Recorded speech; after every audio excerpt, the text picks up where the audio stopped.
Warikoo made his failure resume quite a popular trend. Well, everyone had been looking for their failures. But a question about failure can come in any interview. So here are a storyteller's tip of how to tell your failure story when you're asked one.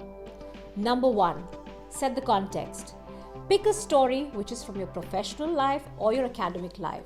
If you are a starter, if you are going for your first interview, one which is a story from your academic life will make a lot of sense.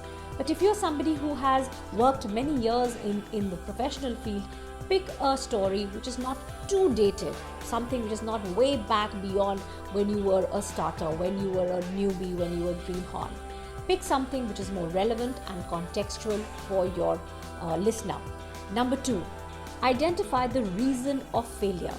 What happened? The cause of failure is very important and how you present it. Number 1, was it a result of your personal limitation, your behavior trait? Was it because of a lack of understanding, lack of knowledge, lack of experience? And number 3, were there any external factors which were beyond your control at that point of time which caused a failure?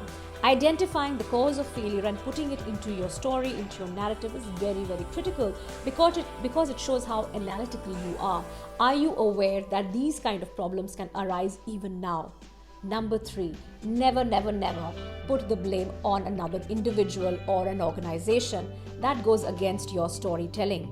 Well, you can always say that there were certain factors which were overpowering or overbearing. There were people and there were policies which you could not fight against, or what you did to beat them, or what you did to handle them at that point of time. But never pass the blame on the others, because that could be a situation which would go against you. Number 4, how are you different today?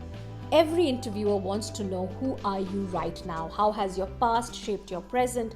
And how is it likely to impact you in the near future? So while you're talking about failure, while you're putting in context of what happened in the past and how did you fail and why did you fail, it's important for you to convey, who are you right now? How have you learned from that failure?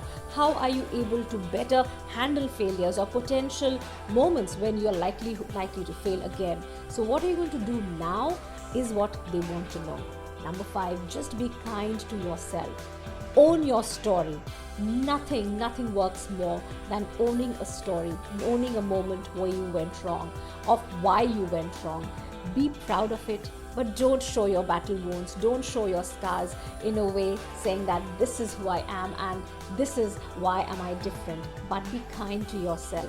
Be kind to yourself and say, this is part of life. Who I am today is a result of my failure in the past. So be humble, be gentle, and be open to a feedback from your interviewer.